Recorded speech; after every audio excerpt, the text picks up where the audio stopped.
Friday Night Football is brought to you by Winnebago Motorhomes. Live a life of adventure.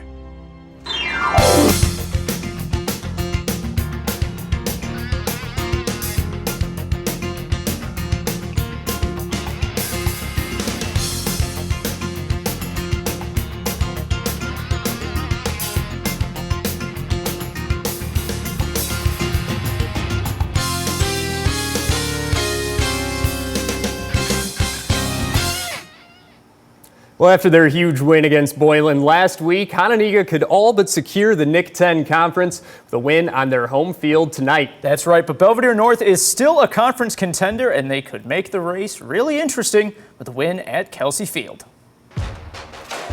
Friday Night Football's Game of the Week is brought to you in part by Feldco, Rockford's home renewal experts. Hononegah in some alternate uniforms for their game tonight, looking good out in the gray. We will start late in the first quarter. Nothing game, but Hano getting on the board first. Braden Lane on the reverse makes it 7-0 Hononegah early. The Indians defense flying all over the field tonight on fourth down. Aiden Silva with the sack on Max Gillenswan. Back to the offense. You know Zim loves that defensive effort, but back to the offense. Cole Warren, he finds Joseph Melcher for the touchdown. And Ethan, you know what day it is? It's his birthday. It's his birthday. It is his birthday, and he is feeling good out there. Up 14-0, and now Cole Warren to Cole Schmall. And are you kidding me with that catch? One-handed in traffic, able to haul it in. Yeah, we'll see that one someday. Yeah, we'll be seeing that one. We'll be seeing it maybe later in the show as well. And they were at about the 5-yard line. Grayson Motter punches it in to go up 21-0. Right back to Warren on offense again in the second half to Isaiah Hui in the corner of the end zone. And that one is right in the bucket. You got that right, Cole. Hononegah dancing their way to a conference win. They take it 34-7, the final. The top two teams in the NIC 10 there, the 3 and 4 teams in the NIC 10 here, both 5-1. Huskies taking on Boylan first quarter, Titans up 7. Dennis looking to the air, and he finds his favorite target, Santana English, who makes some moves there, moving the ball for the Titans. Dennis going to the air again, but Philip Dixon can't hang on in the end zone. A tough one there. Boylan would settle for a field goal. That Titan run game, though, showing its might tonight. It's Donovan Hansard pushing in for the score, and Boylan extends that lead, and Hansard again with a nice run here, and the Boylan Titan run game was just simply too much. They would run away with this one starting the second half strong. Hansard pounds his way in again, and Boylan able to win big in this one, 45-0 over the Huskies. That Funderburg Stadium, Belvedere looking for back-to-back wins facing Auburn. The Knights driving early in the second quarter, scoreless game until A.J. Moore takes the counter and he's in for 6. Auburn takes a 6-0 lead. Lots of pink on the first Friday of October, and Auburn going to the air now, but check out this play by Jason Dean. The Bucks DB with some great concentration for the pick, and he is just a playmaker every night. He said he's not done yet. End of the first half, Auburn just chucking one deep. Dean picks it off, runs it all the way back to keep the Bucks in the game. Belvedere trying to make it tricky for Auburn in this one, but the Knights just a little too much. Patrick DeBose, watch out for that guy once he gets going. Powers his way in, and Auburn goes on to win it 19-8 for the road win.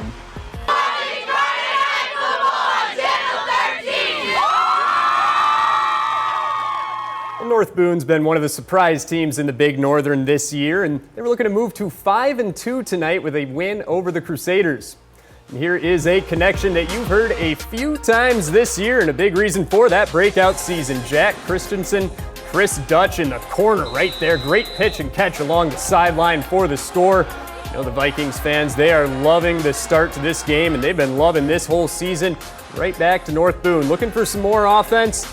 Crusaders, they just do not back down. And look at that play from Ethan Thompson. Great concentration to get the INT. Great name, too. Yeah, love that. And Crusaders had a special guest there to help coach him up. Look That's at that. James Robinson right there. He knows a thing or two. Giant. Former New York Giant. Love to see that. The Jet and the Jag as well. But Lutheran not able to execute when it matters most. A fumbled snap in the red zone costs them. North Boone wins it 34-3. 2, 3, and 3 teams going at it with the Cogs and the Cardinals tonight. We start in the 4th. GK looking to come back with this pass, and great coverage by Dakota Dynek. He comes up with the ball. Look at that catch. A few plays later, another pass to Hayden Hodgson to score for 6. Getting both feet inbounds. That's a catch in the NFL. They go up 20-6. Stillman looking to regroup after that, and they look to run the ball, and the big man Hodgson gets the tackle for the loss. The Cogs all over the place. With the deep ball now, looking deep again, Hodgson making another great play. His name all over the stat sheet tonight. They go back to him again for the touchdown off the rollout, throwing it deep, and he is there. Look at the catch. GK would go on to win this one, or Stillman rather, would stand strong and win this one 20-12.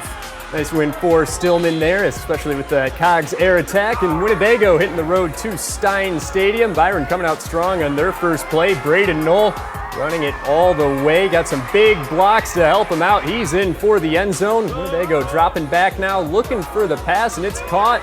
But Byron's Ashton Hankel coming in with the big time hit. The next Tiger drive, more running, and 25 right there. Everett comes out with QB helping out for a big block, and it's a big gain up the numbers. Next play, Knoll back with the rock, and he runs it with a big stretching dive here. Just getting that first down, and he's going to get the touchdown too. Big time play, and Byron just doing what they do week in, week out. They win it 62-0. 60 piece there. Oregon with a chance to move to 4-3 with a win over Rock Falls. Starting off with the Hawks, a straight bullet to open man Josh Crandall for an easy touchdown.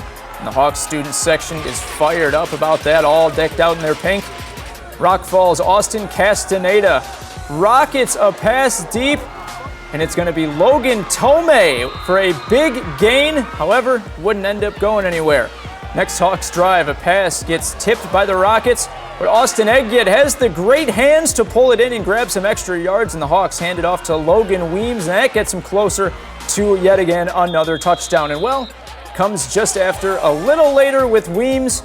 He's going to finally get that touchdown, and the Hawks, they go on to win it 39-0.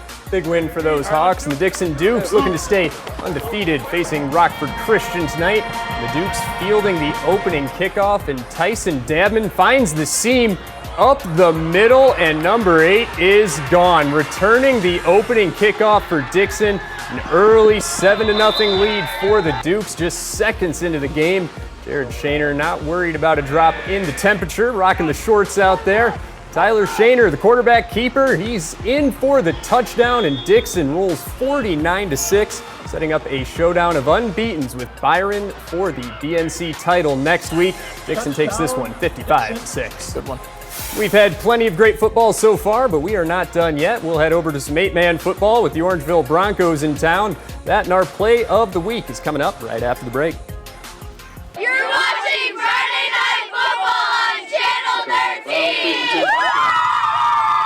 Well, the Christian Life Eagles came into tonight riding a 2-game winning streak, but an always tough Orangeville team came to town looking to spoil the Eagles' streak and the homecoming fun.